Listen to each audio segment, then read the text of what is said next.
아침에 나로 주의 인자한 말씀을 듣게 하소서. 성도 여러분 안녕하세요. 토요일입니다. 오늘도 하나님의 사랑이 여러분들의 삶의 자리에 가득하기를 간절히 소망합니다. 말씀 한 곡 봅니다. 시편 54편 1절부터 7절까지의 말씀을 봉독해 드립니다. 하나님이여 주의 이름으로 나를 구원하시고 주의 힘으로 나를 변호하소서. 하나님이여 내 기도를 들으시며 내 입의 말에 귀를 기울이소서. 낯선 자들이 일어나 나를 치고 포악한 자들이 나의 생명을 수색하며 하나님을 자기 앞에 두지 아니하였음이니이다. 하나님은 나를 돕는 이시며 주께서는 내 생명을 붙들어 주시는 이시니이다. 주께서는 내 원수에게 악으로 갚으시리니 주의 성실하심으로 그들을 멸하소서. 내가 낙헌제로 주께 제사하리이다. 여호와여 주의 이름에 감사하오리니 주의 이름이 선하심이니이다. 참으로 주께서는 모든 환난에서 나를 건지시고 내 원수가 보응받을 것을 내 눈이 똑똑히 보게 하셨나이다. 아멘. 우리가 살아가면서 겪는 고통 가운데 가장 큰 고통 가운데 하나는 가까이 있는 사람, 특히 친하고 믿었던 사람으로부터 배신을 당하거나 어떤 아픔을 겪을 때 그 상처의 아픔은 무엇보다도 큽니다. 성경에 보면 그 위대한 사도 바울도 사람으로 인해서 겪게 되는 큰 상처와 아픔을 가지고 있었습니다. 디모데후서 4장 10절에 보면 이렇게 기록되어 있습니다. 데마는 이 세상을 사랑하여 나를 버리고 데살로니가로 갔고 라고 말합니다. 데마라는 사람이 나오는데 바울을 도왔던 사람이거든요. 그런데 이 바울이 로마 감옥에 갇혀서 힘든 시간을 보낼 때 이 데마가 바울을 버리고 세상을 쫓아서 돌아갑니다. 그러니까 믿음의 세계를 떠나서 세상으로 돌아간 거예요. 그때 그 모습을 보면서 바울이 상처를 입죠. 힘든 시간을 보냅니다. 또 디모데후서 4장 그 뒤에 14절 16절에 보면 이런 말씀이 나옵니다.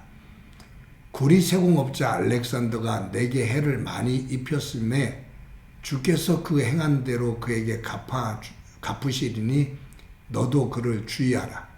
그가 우리 말을 심히 대적하였느니라. 내가 처음 변명할 때에 나와 함께 한 자가 하나도 없고 나를 다 버렸으나 그들에게 허물을 돌리지 않기를 원하노라. 여기 알렉산더라는 사람이 나오죠. 바울을 참 힘겹게 만들었던 사람입니다. 그래서 이 바울이 디모데에게 너도 이 알렉산더라는 사람을 조심해라 라고 말해요. 그러면서 그 뒤에 뭐라고 말하냐면 나와 함께한 자가 하나도 없고 나를 다 버렸으나 처음에 이 바울을 따라서 바울이 좋다고 또 바울을 위한다고 그 주변에서 함께 있으면서 여러 모양으로 활동했던 사람들이 하나 둘 이런저런 핑계를 대면서 어떨 때는 또 바울을 욕하면서 떠나요.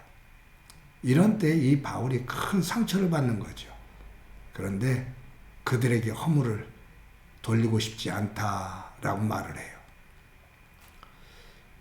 이 바울처럼 위대한 사도도 사람으로 인해서 위로를 받기도 하고 사람으로 인해서 상처를 받기도 합니다. 하나님은 사람을 통해서 일을 하시거든요. 하나님의 일은 하나님의 사람을 통해서 일을 하게 됩니다. 그래서 사람이 하나님의 일을 하는데 귀하게 쓰여지기도 하고 사람이 하나님의 일을 가로막는데 쓰여지기도 합니다. 그래서 저와 여러분이 어떤 모습으로 하나님 앞에 세워졌느냐, 오늘 내가 어떤 모습으로 응답하고 있느냐는 매우 중요하죠. 이 시편 54편을 쓴 이 다윗도 마찬가지입니다.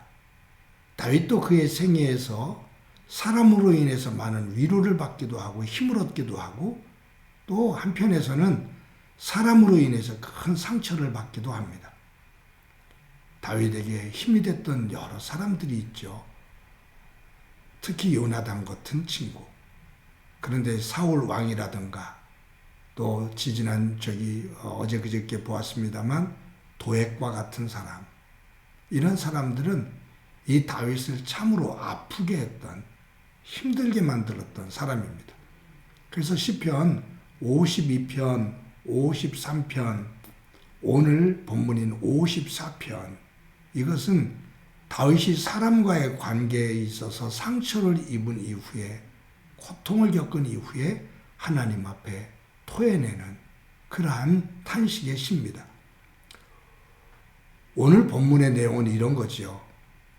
우리 그 도액이라는 사람이 그 아히멜렉 대제사장과 다윗의 대화를 나눴던, 아히멜렉이 다윗에게 음식을 주고 그 칼을 건네주었던 이 사건을 왜곡되게 고자질시켜서 제사장들이 다 죽고 그의 가족들, 젖먹이 어린 아이까지 다 살육을 당하는 아픔을 겪게 됐잖아요.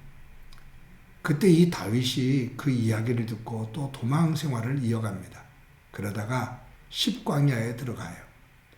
근데 십광야에 숨어 들어갔는데 이 십광야의 사람들이 다윗이 자신들의 영역에 들어온 것을 보고 누구에게 쫓아가냐 하면 사울 왕에게 쫓아갑니다.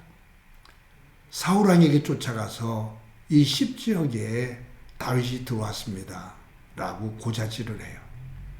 고발을 하는 거죠. 그때 이 사울 왕이 군사를 이끌고 이 다윗을 잡아 죽이기 위해서 이 십광야 지역으로 또 내려옵니다. 다윗이 거기서 또 다시 도망을 가야 돼요. 이런 상황, 도액을 통해서 고통을 겪게 되고 어리석은 사람들을 통해서 또 큰 고통을 겪게 되는데, 이 십광야로 들어왔는데 이 십광야에 있는 사람들이, 이 지역에 있는 사람들이 은밀하게 사울 왕에게 가서 고자질하게 되고 또 곤욕을 치르고 고통을 치르게 됩니다. 이때 이 다윗이 그 십광야로부터 또 도망을 가면서 지은 그 위기 속에서 지은 시지요. 그런데 오늘 이러한 상황 속에서 다윗이 1절에 보면 이렇게 노래합니다. 하나님이여, 주의 이름으로 나를 구원하시고 주의 힘으로 나를 변호하소서. 참 이 다윗이 그 어렵고 힘든 상황 속에서 더 하나님을 의지하지요.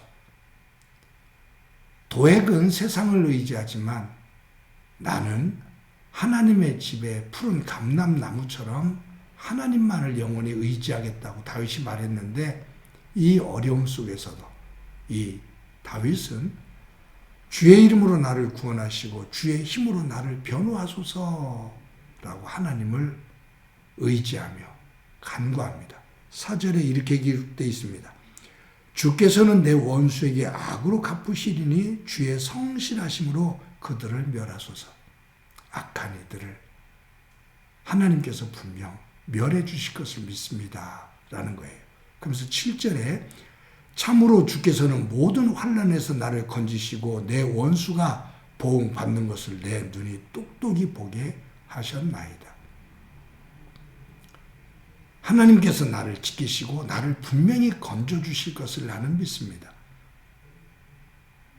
못되게 했던 사람들, 악한 사람들, 그들에게 하나님께서 보응해 주시는 것을 내 두 눈으로 똑똑히 보게 됩니다.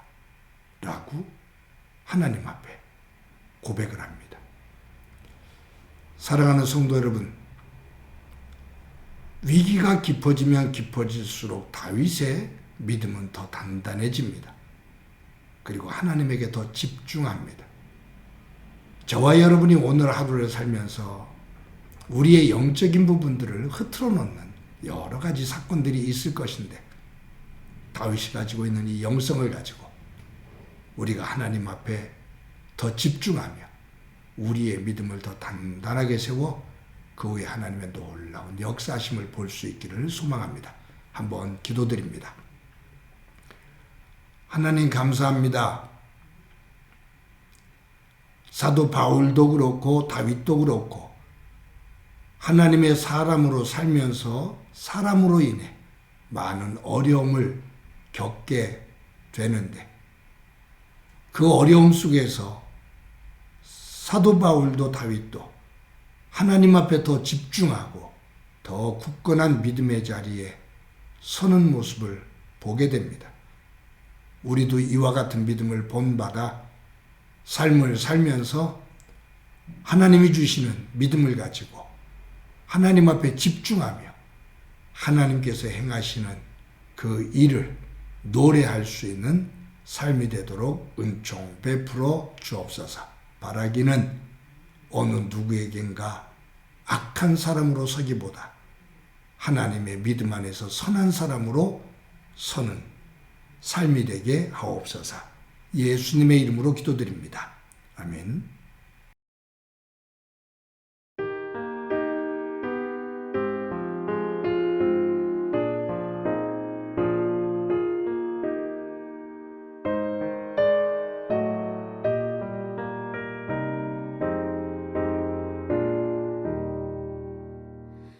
오시